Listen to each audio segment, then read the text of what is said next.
All right, welcome to CNS Connect webinar series. My name is Amy Smith, and I am the Certification Program Coordinator for the ANA. And today I am joined by Sarah Saffari, where she is going to share her expertise on building an offer they can't resist, how even awful marketers can grow online. As a reminder to CNSs, you can earn 1 CE for today's webinar. This will be in the category number 5, which is professional education. And there's a maximum of 10 CE credits awarded in this category per recertification period. If you have any questions, please feel free to add them to the chat or the Q&A, and Sarah and myself will keep an eye on that.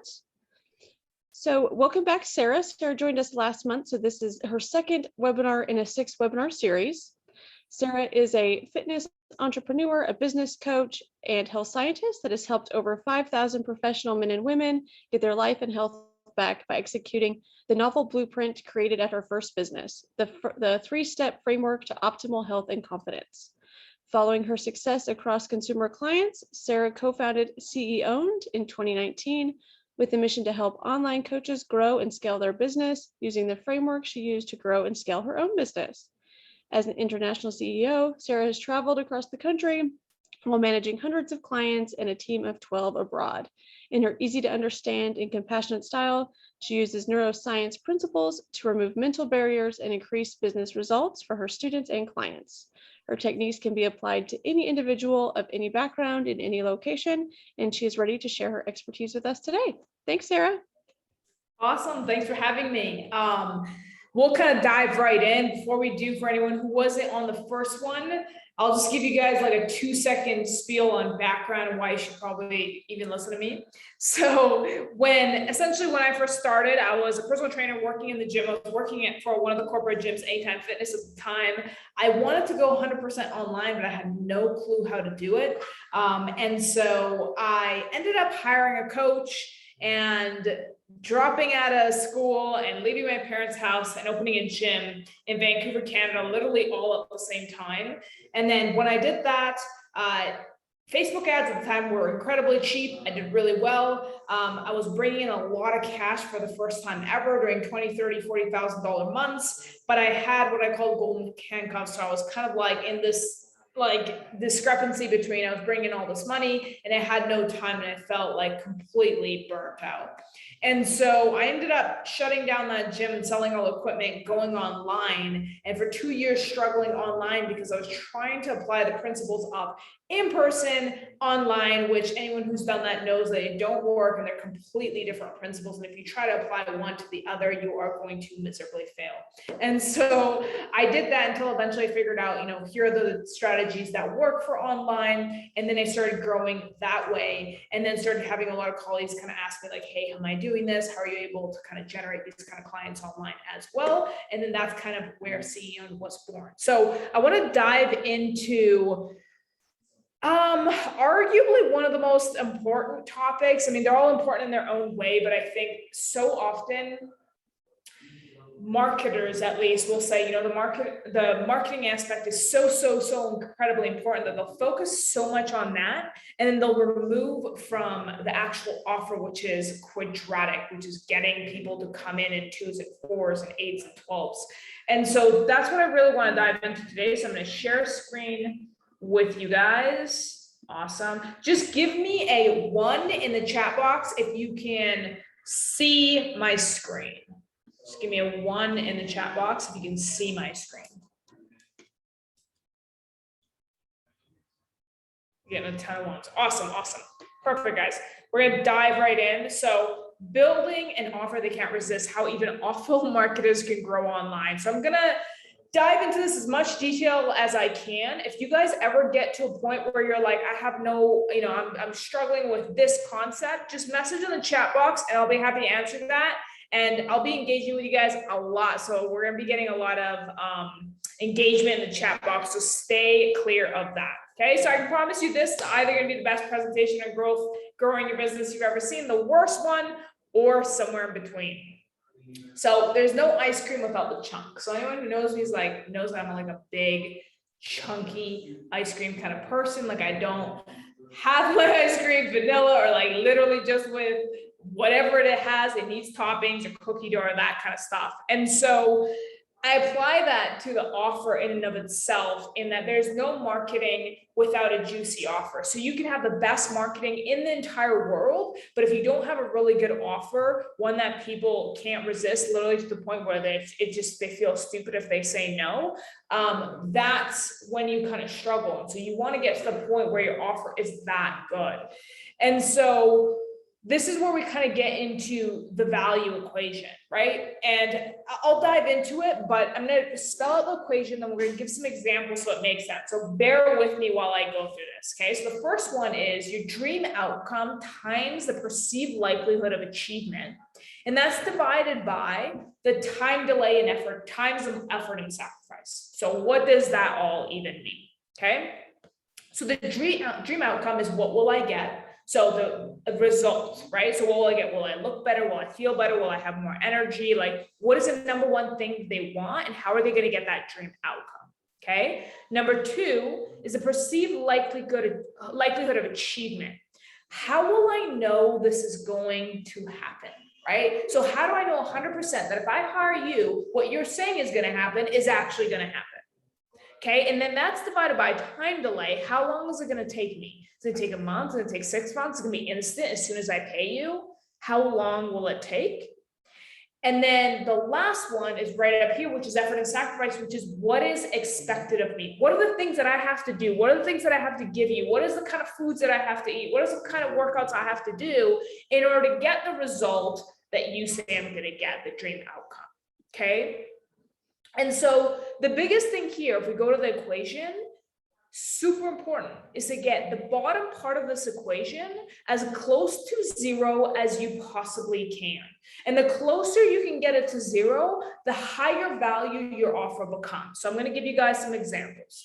So liposuction versus exercise. I always have to move these faces because I'm like, I don't know if it's just you guys or if it's like I can't even see my writing. Here we go. Okay, so liposuction versus exercise. So liposuction, dream outcome, lose fat. The perceived likelihood of achievement on this is very high, right? You know, we know that I'm going to do this, I'm going to go under the knife, I'm going to wake up and be skinnier. Okay, time delay, maybe a week for recovery, but you're getting immediate results.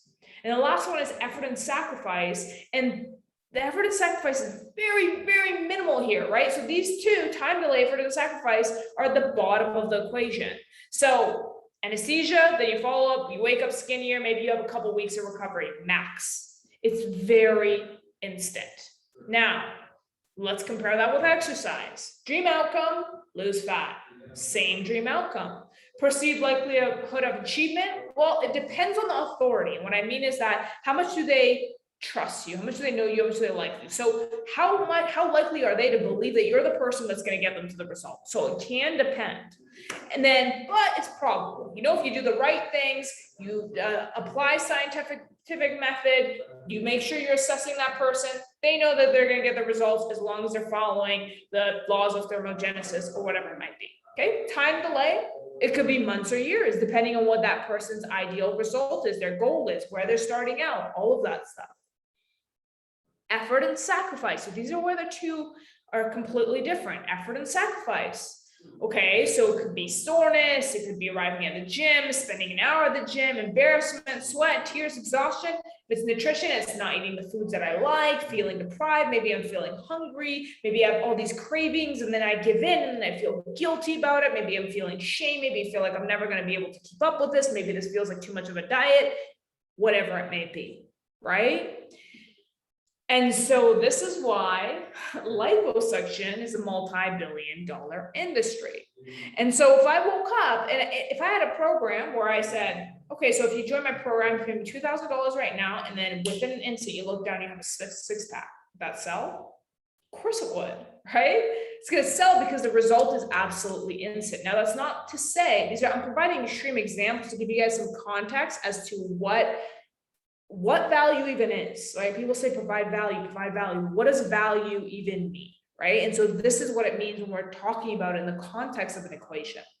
Okay, and then we'll kind of dive into how you guys can apply this. You're not doomed if you're teaching nutrition or exercise or all of the right ways to do these things so that last long term. It's just about providing it in a way that increases their likelihood of buying by reducing the second part of the equation. Okay, and I'll give you one more example to hit this home. Okay, so Xanax versus meditation. Dream outcome. The dream outcome here is reduced anxiety, feeling calm. Okay. The perceived likelihood of achievement is 100%, right? Like I know if I take this, it's going to work. It's been proven to work. There's nothing that says Xanax does not work. Okay. Time delay, it's super fast, 10 to 15 minutes, takes some time to go into your bloodstream, kick in, you start feeling the effects. Effort and sacrifice, 0. You're just literally swallowing a pill. That's it. Okay. Let's talk about meditation now. The dream outcome is reduced anxiety, feeling calm. So it's the same thing as Xanax. Likelihood of achievement, it's probable, it's likely. We know meditation works. There's a lot of science behind it. There's a lot of evidence that shows and indicates that it's very good for you. It's good for your health. It's good for your brain. It's good for all these types of things. Time delay, guys, remember again, this is the second part of the equation.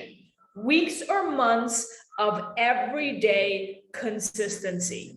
Okay, and then the effort and sacrifice is maybe it's 15 minutes a day, maybe it's 30 minutes a day, maybe it's an hour a day, every single day to be able to see that result. Okay, now that's why Xanax is also a multi-billion-dollar industry.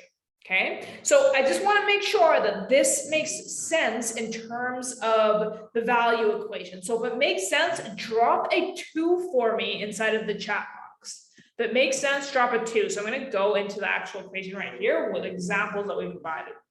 Drop a 2 for me if this is making sense inside the chat box. As well as if there are any questions regarding this specific part, go ahead and send it for me and I'll give you guys some answers. All right, awesome, awesome, perfect. All right, guys, let's move on to the next one. Now, how do we even apply this? Okay, so the next question becomes, am I doomed, right? Like, okay, I'm not Xanax, I'm not liposuction, I'm providing lifestyle changes, like, damn, this presentation is not for me. Of course you're not. But the goal here is to learn how to take your offer and transform the bottom section to as close as 0 as you possibly can. And so then the question becomes, how can I do that? What are the things that I can do to take the bottom part of my equation to 0? And every single time you change something in your offer, go back to this equation and say, how close is this to 0? Because that will give you the exact value of your offer, okay?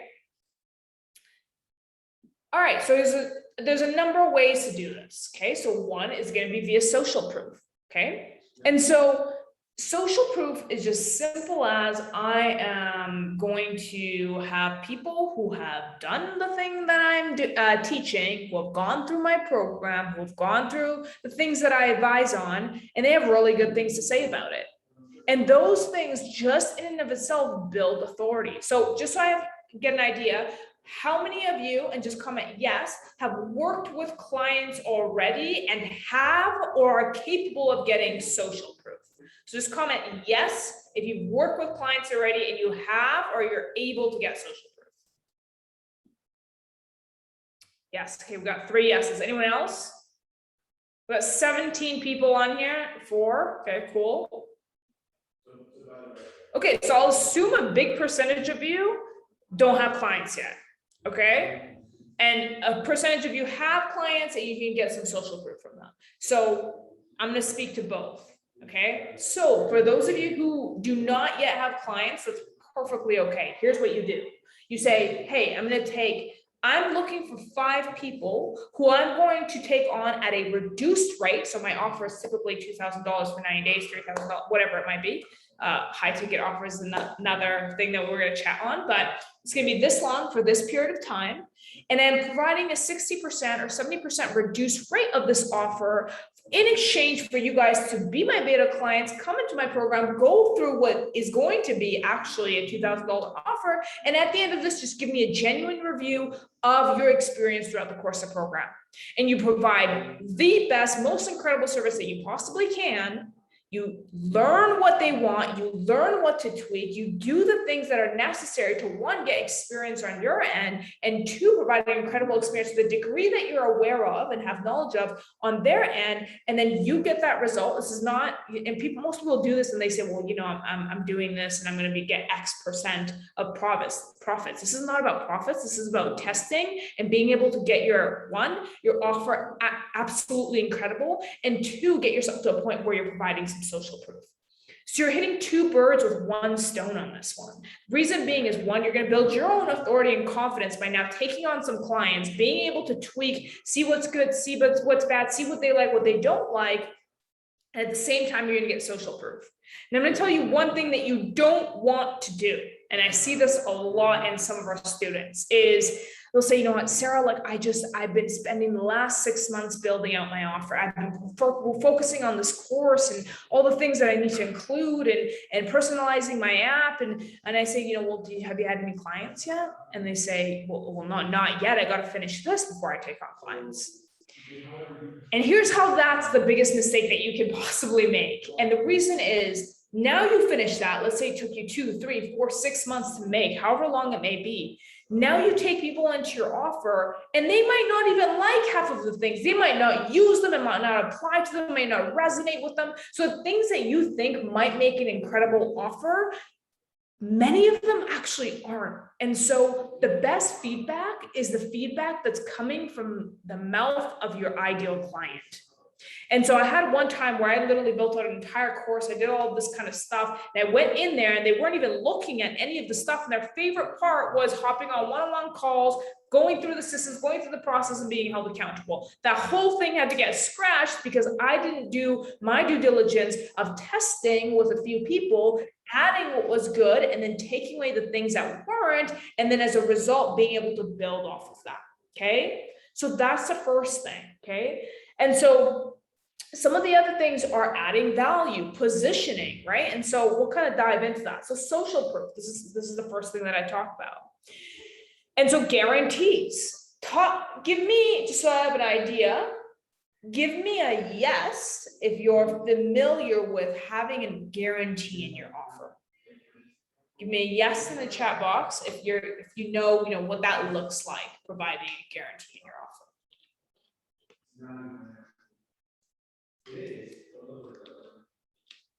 Nobody. I think we got one, guys. Oh, we got one now. Okay, cool. Awesome. So this is going to be one of the things that's going to be the strongest thing in your offer. So for example, if I came to you and I said, hey, if you join my program, I'm going to guarantee that you're going to be able to make $10,000 a month as a nutrition coach. And if you don't make that money by the end of the program, I'm going to give you all your money back plus an extra $2,000. Would you say yes? I want you to comment yes if you would say yes to that offer. If I offer that, I want you to comment yes if you would say yes to something like that.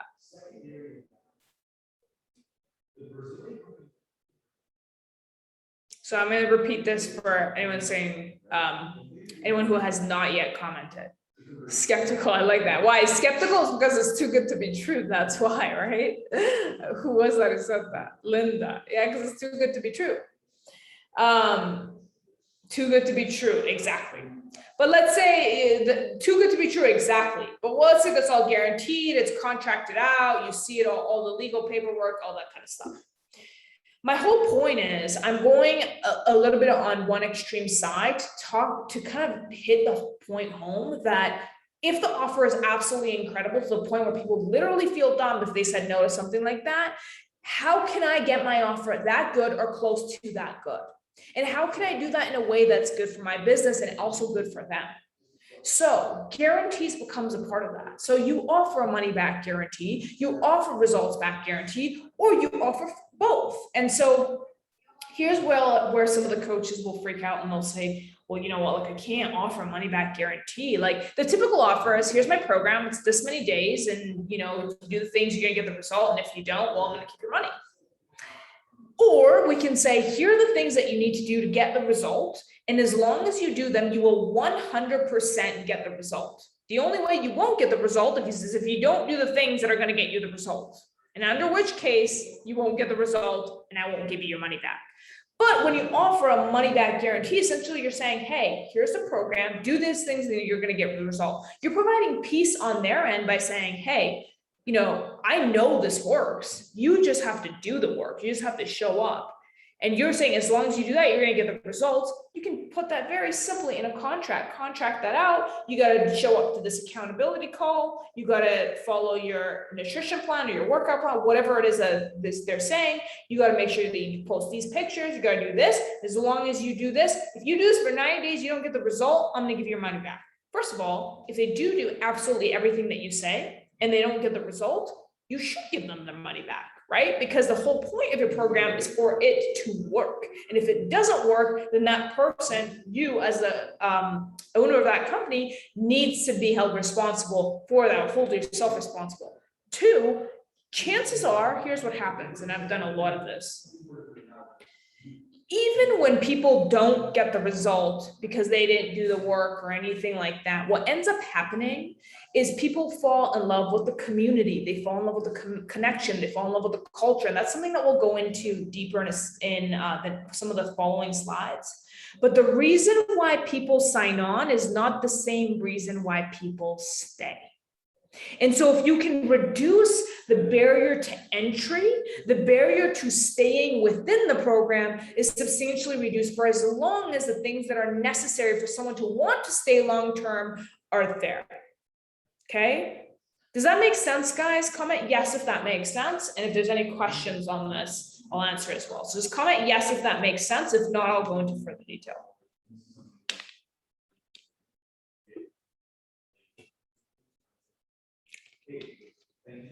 Stephanie, I'll get to your question in just a second.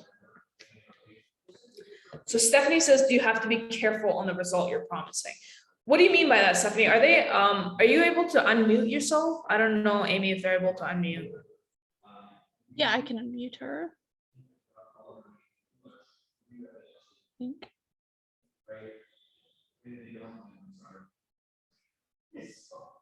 And Sue, both. It could be groups or individuals. Hey, Sarah, can you hear me? Yeah, I can. Okay. Yeah, my question was, so when you're talking about promising results, and I understand what you're saying about money back, but when you're talking about like results in a nutrition program, and what you're saying is if they do the work, if they do the things you're asking them to do, like it's a hard thing to assess. So you're probably going to follow up on this question, but that was kind of where my head was. Yeah, I mean, it's a hard thing to assess in terms of what the result. Yes, I mean, yeah, it's hard. I've always been really scared about making guarantees for results for kind of complex conditions. So yeah, I was really interested in hearing your take on that. So the result doesn't need to be necessarily, so it depends on the condition, right? So the result doesn't necessarily, for weight loss, it's simple. But for something like if someone has a condition, doesn't necessarily like, I am going to heal this condition, but it could be, here are the milestones that we're going to measure to get to Y area by X date. And that just gives them some relief that there's progress. And so that's when we go into binary or a continuum. It doesn't need to be this or it didn't work. It needs to be, here's the growth we're going to make, and here's the metrics under which we're going to measure the growth that we're going to make. And so if you can set, so for example, for you, Stephanie, if they have more complex conditions and you're working specifically maybe with a niche of people who have a specific type of condition, you'll know within your own program what kind of milestones will be the best for them to assess change and growth. So for example, when I worked for one of the gyms and we had people coming in, it wasn't always look this way, aesthetically be this strong. Those are things that are very easy to measure. But it could be things that are like, I'm going to feel X type of way by month 3. And this feeling is going to be measured by Y. And you're really getting down to the nitty-gritty of defining the continuum of progress so that that ideal client feels comfortable that they're on the path to healing, even if it's not a 100% we're going to heal by Y date. Does that make sense? Yeah, definitely. Thank you for taking that question. Appreciate it. Yeah, of course, of course. Any other questions before we move on to the next one?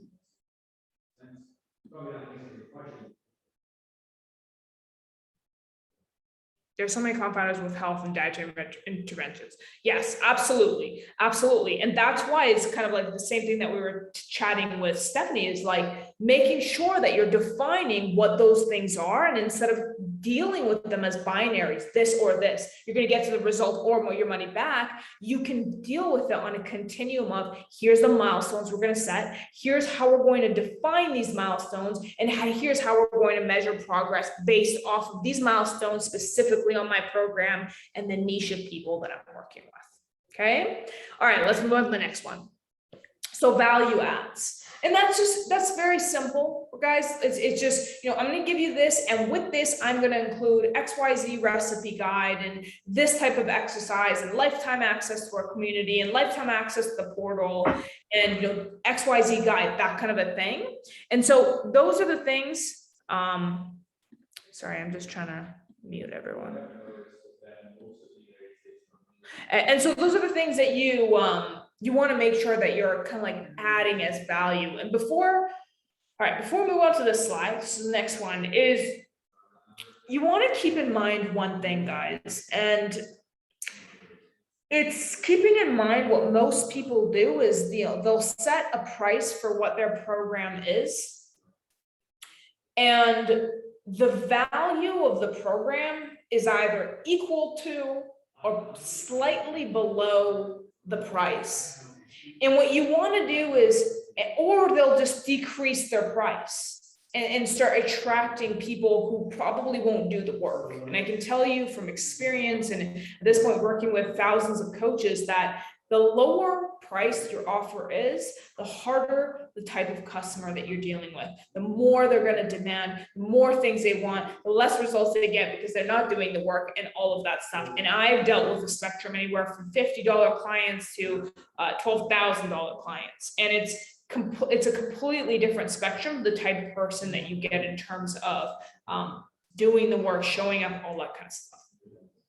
And so what you want to do is you want to have that high ticket offer, but the value of the things that offer is going to provide is substantially superseding the price.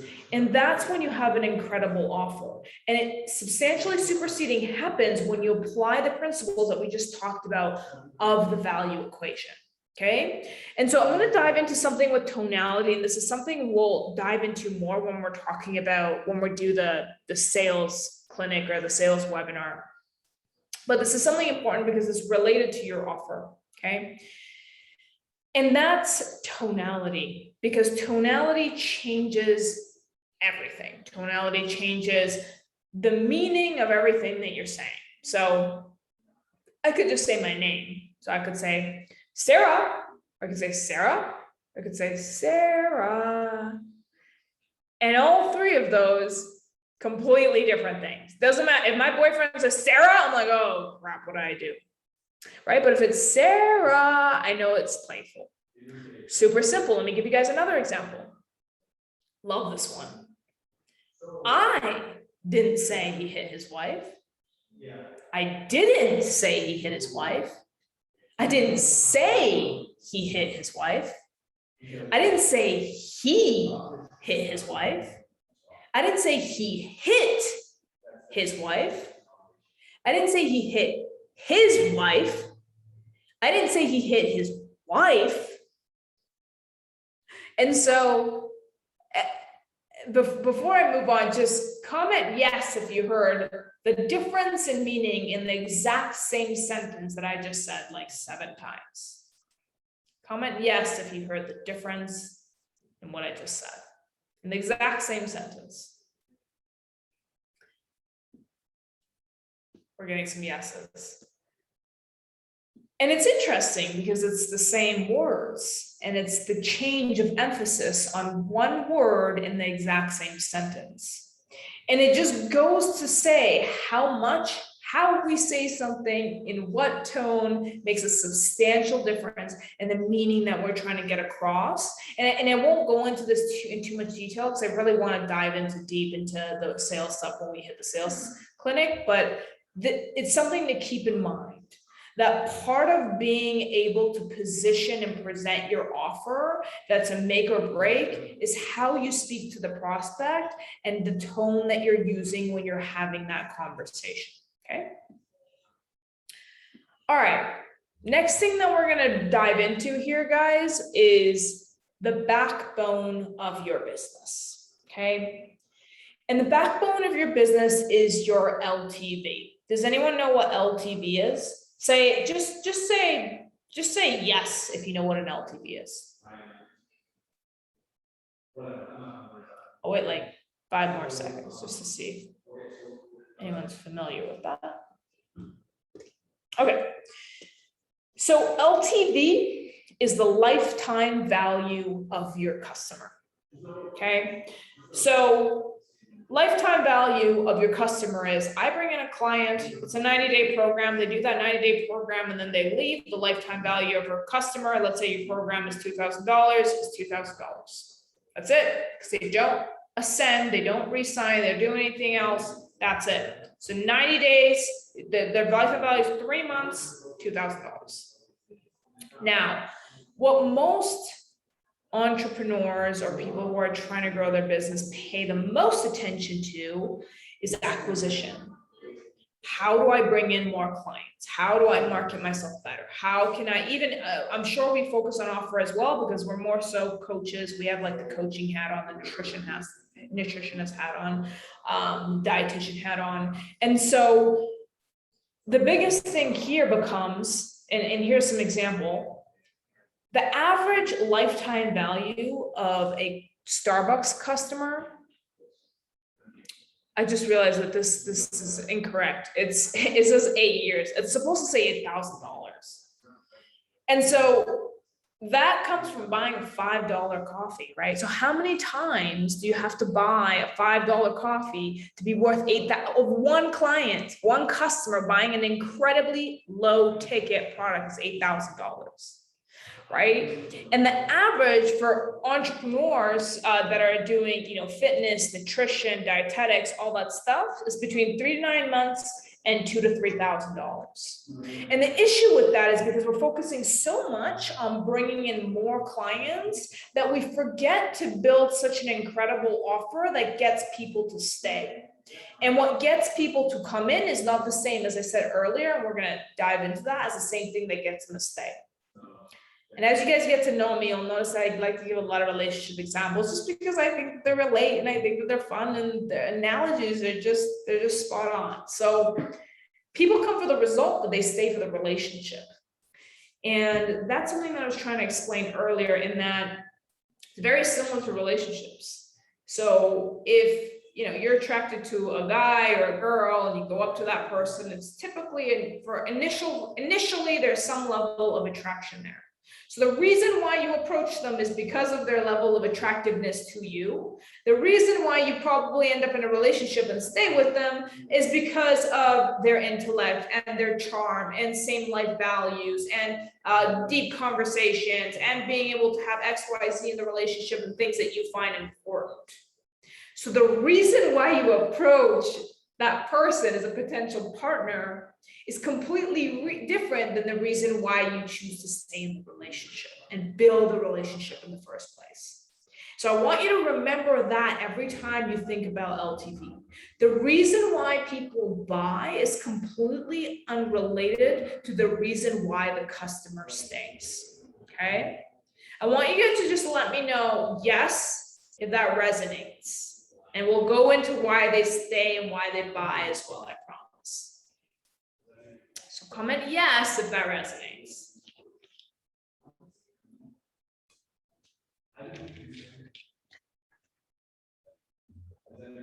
All right, we're getting some yeses. Awesome, awesome. All right, guys. let's move on to the next one. Bear with me, we got a few more here. All right, so the customer stays 4 things: when they feel cared for, when they feel connected, when they feel part of a community, and then when they feel part of a culture. And so I'll give you guys a really quick example. And I think sometimes we'll overthink things like this. So one of the biggest reasons why my customers stayed when I was doing fitness coaching and I had a gym, and even when I was online, was they had, everyone knows the app MyFitnessPal. And so they had MyFitnessPal, and I would dive in there twice a week and I'd look through their stuff and I would see, oh, Jenny ate like 2 bags of chips today. Like, what happened there? And I'd send her a message like, Jenny, saw that you like went all out on the chips. Like, what's going on? ... And I would send like some kind of a playful emoji. And they loved that. And I mean, literally love that, because they're like, oh my goodness, my coach is checking in on me. Oh my goodness, my coach cares. Because I was taking the time to go through their things enough to show them that I was going through them, make a comment on it. And that in and of itself showed care. That in and of itself showed that they weren't just another person, another member of that gym, another person that was just doing those things. And the reason was because of small things like that. And something that happens, and I think it's important to consider here, is as you grow, and maybe you're just starting out right now or getting your first few clients, or maybe you haven't gotten clients yet, what happens is, for the sake of growing, we take away from the service and we try to automate things like conversations and sending messages and check-ins. And so what that customer was initially getting and staying because of, they no longer are getting. And you'll start noticing them trickle and leave, and you need to bring in more clients to try to maintain what you already have. And not only does that take away from acquisition and revenue coming away into your business, but it takes what was probably positive word of mouth and makes it either neutral word of mouth or negative word of mouth. And so it's about focusing on how can I maintain the same level of care and the same level of connection and community when I have 5 clients versus when I have 100 clients, and keeping that in mind for when you start growing and scaling and helping other people. Okay. The hole in the bucket. Without a consistently amazing customer experience, you'll always have a hole in your bucket, and you'll always be searching for new leads. You'll never get referrals, and you'll constantly have new members leaving. So exactly what we just talked about. And so one thing that I like to do is I sometimes maybe will have trouble with problem solving, depending on if I'm very tired or for whatever reason I'm having a brain freeze. And so I always think, what is it that I want to do? And what would I do if I wanted to make sure that I completely ruined that? So for example, let's say a thought is, how can I make sure that I overcome this plateau and get even more fit? Just making this up. And I said, well, I don't know. I've been stuck on this plateau for so long. I don't know the solution. I've done all the things, not working.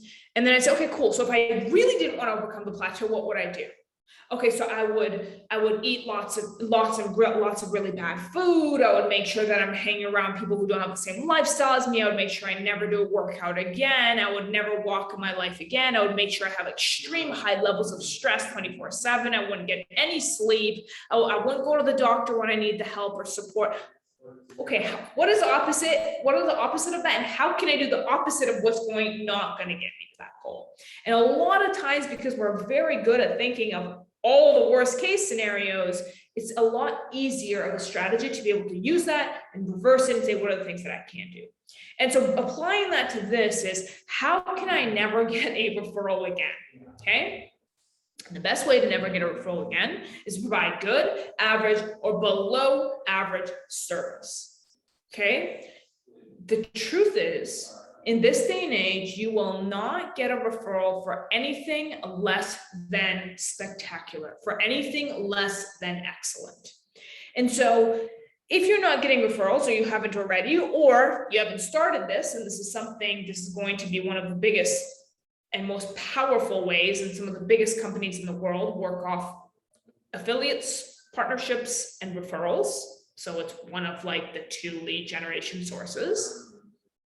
How can I make sure that my offer is spectacular, that my offer is excellent?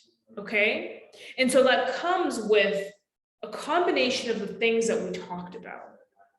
It's keeping the promise that you made.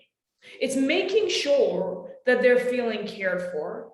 It's showing connection. It's building a community of people where they all feel like, wow, now like I'm part of a group of people who are similar to me, or who provide support, or who celebrate their wins, or who show up at events together, or who hold each other accountable and have challenges. And all of there's a variety of ways to be able to build that community and build that culture. And so earlier when I was saying they're coming for the result, maybe they're coming in to heal their condition, or they're coming in to lose weight, or they're coming in to have more energy, or whatever it may be and what your ideal client is, but they're staying because they've been able to build this relationship within this container and this incubator that you've been able to build for them. Right? Does that make sense? If that makes sense, just comment makes sense, guys. I just want to make sure you guys are all with me. Comment makes sense if that's making sense.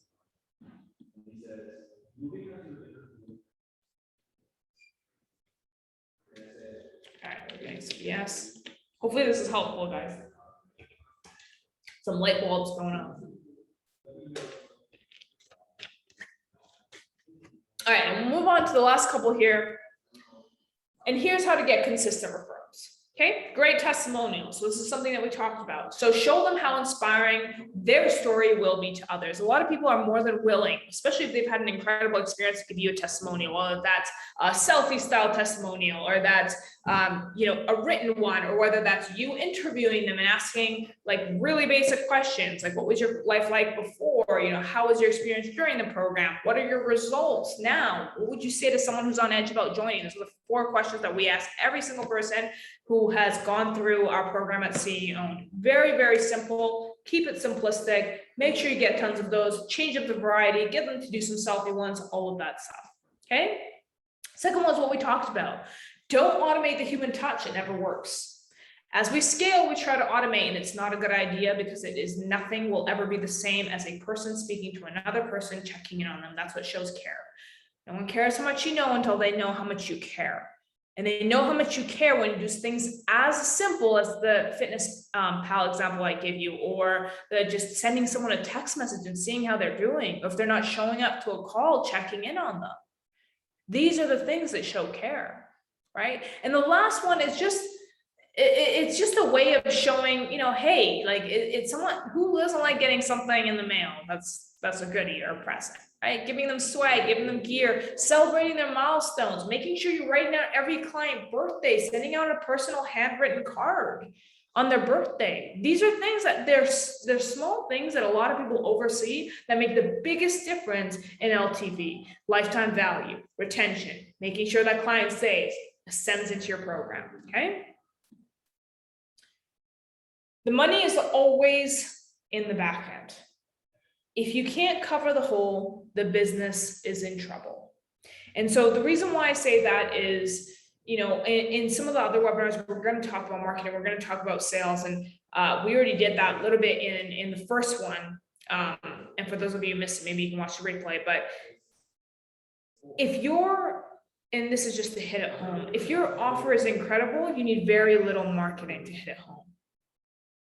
If your offer is mediocre and subpar, you're going to need so much marketing to be able to keep trying just to keep up with the amount of water that's being lost in the bucket. So just think of that analogy. Keep pouring water into it, but it keeps like leaking out the hole.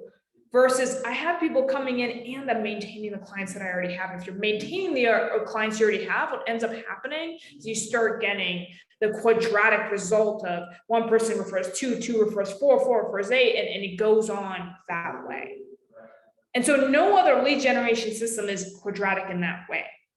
It's more powerful than a lot of us think, and we underestimate that. Okay. All right, guys, so this is kind of the end of this webinar. I make a little pitch at the end. It's no pressure at all. So if you're looking to grow your business, personal training, nutrition coaching, any of that, there are a few paths of getting there. The one is just trying to figure it out on your own, watching the YouTube videos, watching webinars, doing all that kind of stuff. The second is, here's the lock to the lockbox. I'm going to go ahead and learn from someone who knows the A to Z of how to do that and can walk me through the systems of what that looks like. And so here's a few clients who, when they first started out, we have Karina. She went from a couple $100, and then within a few weeks, so 6 weeks, she was at 15K, and then ended off with $40,000 inside the program within the 9-day period.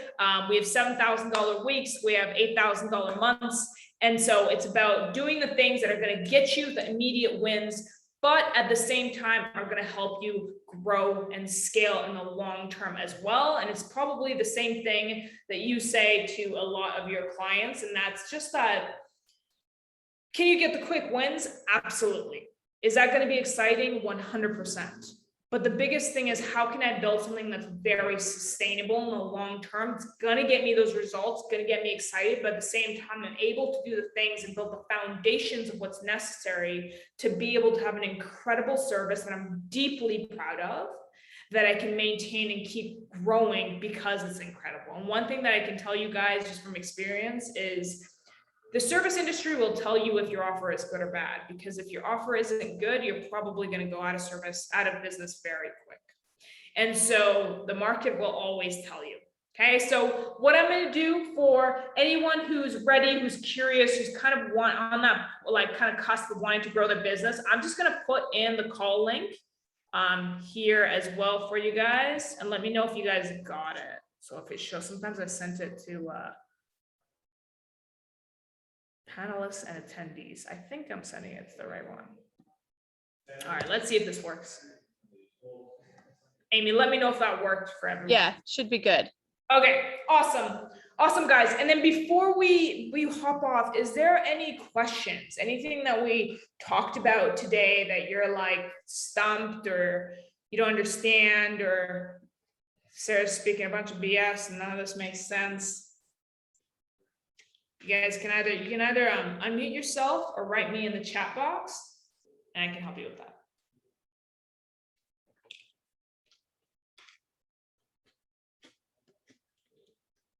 Spectacular service. How do I keep from how do I keep from burnout, or is that, what did you mean by that, Linda? Can Linda go anyone? Oh, boundaries.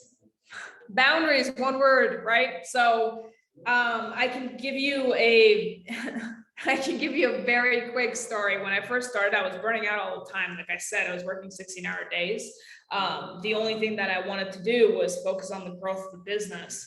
And as a result of that, I ended up crashing the business.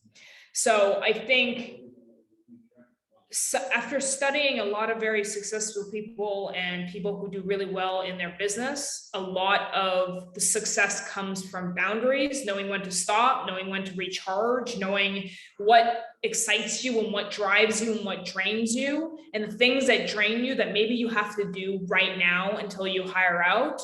You are very specific and intentional about the time that you spend on those. And then you focus on the things that also expand you and help you. And eventually, as you grow, you hire those things out. Take time on your weekends for the things that you love. Take time to take 15-minute breaks as you're doing things. I think that burnout comes from the extremes of what I was speaking of in terms of binary. I have to do all of this now, or I'm going to crash my business. Versus I'm going to focus on getting these things done. That's going to move the needle forward of my business just a little bit today. And what are those things? And taking it easy on yourself and not having that like all or nothing mentality. This all has to happen by a certain date. Hopefully that answered your question, Linda. Let me know if it didn't. Any other questions? Nice analogy, Lindsay. Thank you. Awesome, guys. I think that's it. Is there anything else that you want to add before we hop off? I put the CE link in the chat. So everybody, all CNS is on the call. Make sure you complete that to get your CE certificate. And Sarah will be joining us on August 24th at 4 p.m. Eastern. We're going to be talking about life design, building a business around your life, not a life around your business. So that might tie into boundaries a little bit. Yeah, that was literally part of what you just asked, Linda. Yeah. So definitely Yeah. hop on. Right. So there's a link there to register, and it's also on the CNS Connect website. So thank you so much, Sarah, and we will see you next month. Of course. Awesome, guys. Thanks so much for listening. Thanks.